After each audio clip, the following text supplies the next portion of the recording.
శ్రీ జగన్నాథుడి బహుదా యాత్ర పూర్తయింది. దేవతామూర్తుల ముగ్గురి రథాలు శ్రీక్షేత్రం ప్రధాన ద్వారం దగ్గరకు చేరుకున్నాయి. రథోత్సవ కార్యక్రమంలో తిరుగు రథయాత్ర తరువాతి ఘట్టం సునాబేష. అత్యంత ఆకర్షణీయమైన వేడుక ఇది. ఆషాఢమాసం శుక్లపక్షం ఏకాదశి రోజున జరిగే వేడుక ఇది. ఈ సందర్భంగా జగన్నాథ స్వామిని, బలభద్రుడిని, సుభద్రాదేవిని బంగారు కిరీటాలు, హారాలు, నడుము పట్టీలు వంటి విలువైన ఆభరణాలతో అలంకరించారు. రాజసంగా బంగారు ఆభరణాలతో అలంకృతమైన ముగ్గురు దేవతామూర్తులు రథాలపై నుంచే భక్తులకు దర్శనమివ్వడం సునాబేష ప్రత్యేకత. దీనినే రాజరాజేశ్వర బేష అని కూడా అంటుంటారు.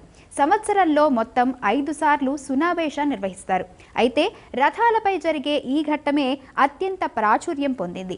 ఈ దివ్య రూపాన్ని కనులారా వీక్షించేందుకు దేశ విదేశాల నుంచి లక్షలాది మంది భక్తులు పూరి బడాదండా వద్దకు తరలివచ్చారు. నిన్నటి బహుదా యాత్ర వెన్నంటే లక్షలాది మంది భక్తులు స్వామిని కళ్ళారా వీక్షిస్తూ తన్మయులవుతున్నారు. అబ్బో, ఇక్కడ కేజీ చీరలు కొంటే అర కేజీ చీరలు ఫ్రీ అంట. మంగళ్య షాపింగ్ మాల్, కేజీల్లో సేల్, టన్నుల్లో ఆనందం.